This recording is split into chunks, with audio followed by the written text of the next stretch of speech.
Iya, iya. Nah,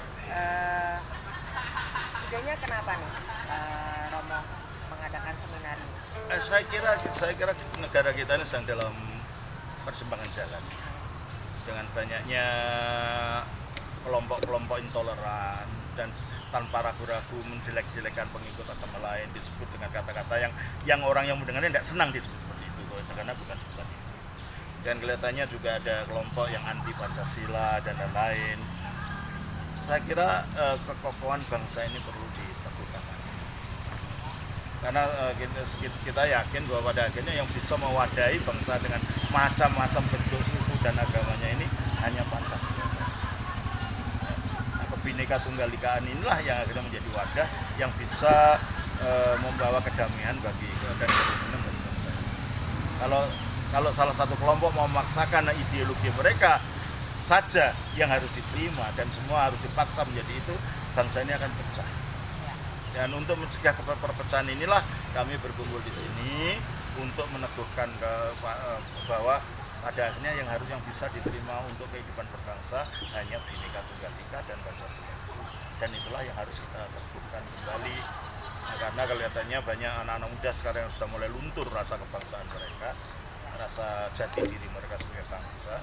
Nah, kami menginginkan kalau Bhinneka Tunggal Ika berarti semua harus bisa diterima.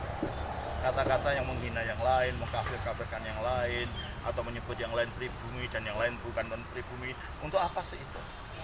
Kita sama-sama berada di negara ini, makan dan minum dari bumi ini, ya kita semuanya lah bangsa Indonesia. Nggak usah kata-kata itu, kenapa? Itu menyakitkan pihak lainnya dikatakan. Nah, saya kira inilah yang saya inginkan. Marilah kita jadi bangsa Indonesia yang betul-betul menghayati arti daripada Bhinneka Tunggal Ika. Sehingga dengan demikian siapapun kita, ya kita bangsa Indonesia. Dan biasanya kata-kata non-pri atau pri itu sangat tendensius. Biasanya dimaksud adalah kelompok Tionghoa. Kenapa yang Arab enggak? Padahal yang Arab juga bukan asli. Ya sama-sama non-pri kan. Kenapa yang India di pasar baru sana nggak disebut non-pri? Kenapa hanya Tionghoa saja? Nah ini kan enggak fair gitu loh ya. Kalau mau nyebut non-pri ya semuanya Arab ya non-pri, yang India ya non-pri, semua non-pri gitu loh. Nah, kalau kita disebut sebagai bangsa Indonesia, ya semuanya bangsa Indonesia, tidak perlu siapa itu. Kita juga harus mengingat sebelum ada negara Indonesia ini, setiap suku itu adalah bangsa, bangsa Batak, bangsa Jawa, bangsa Sunda, gitu kan namanya. Baru setelah menjadi bahasa Indonesia menjadi suku bangsa. Nah, kalau ini bangsa etnis, kenapa orang Tionghoa juga bukan etnis? Mengapa ini tidak disamakan ya? Etnis sekarang jadi suku dari etnis ini. Ya serius kalau dengan menggunakan itu, saya kira nggak ada istilah non-pri atau pri itu. Yang semua kita adalah bangsa Indonesia. Hanya sukunya ini, sukunya itu. Nah itu tidak menyakitkan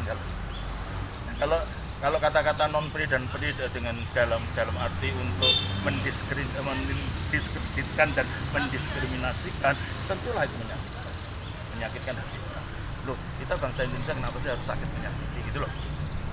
Marilah kita menyatu sebagai bangsa, tidak saling menyakiti, saling bersatu, saling bergandengan tangan. Nah, itulah saya kira tujuan kita dengan seminar itu adalah untuk mengokohkan semangat berbangsa, mengokohkan semangat yang ditanamkan oleh para bapak pendiri, founding fathers dari Indonesia ini, sehingga dengan demikian kita menjadi bangsa. Kalau kita hanya selalu bertengkar masalah-masalah itu kapan sih majunya? Masalah ini, masalah itu, yang kecil-kecil kapan sih majunya? Nah, saya kira itulah Bu, mengapa kita adakan ini. Terima kasih.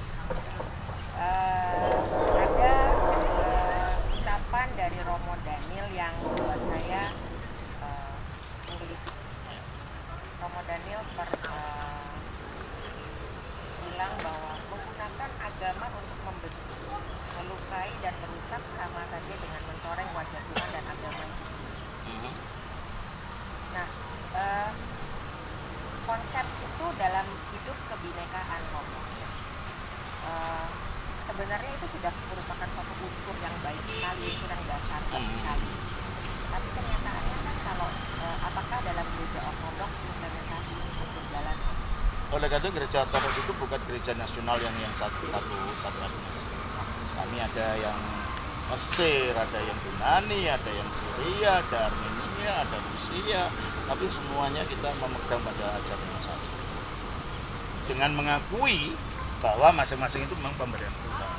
Bahkan ada satu konsili lokal dari gereja Ortodoks, pada waktu itu ada salah satu daripada etnis gerejanya mengatakan kami satu-satunya. Dan akhirnya konsil ini istilahnya mengkondem, ya, mengutuk pemikiran ini yang disebut sebagai filatisme. Filatisme itu artinya penekanan pada satu suku atau satu etnis lebih daripada suku yang lain, dan itu dianggap sebagai heresi, sebagai bidat.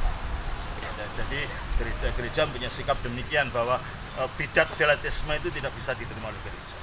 Karena kita sebagai gereja dan pengakuan gereja Ortodoks juga kami menyebut gereja kami gereja yang Katolik itu merangkul siapa saja. Tidak bisa yang bersifat etnis gitu juga. Nah, dalam implementasi berbangsa juga. Nah, filatisme dalam arti berbangsa itu kita tidak bisa menonjolkan salah satu etnis lebih daripada yang lain dengan merendah-rendahkan yang lain, atau agama yang satu ditinggi-tinggikan seolah-olah lalu guna untuk menghina agama yang lain. Saya kira itu bertentangan dengan semangat Pancasila itu sendiri dan juga semangat beragama. Kalau semangat beragama dalam menciptakan manusia untuk makin mencintai sesamanya, kenapa malu melukai sesamanya? Gitu kan? Ya, saya kira itulah yang saya maksudkan. Oke, kalau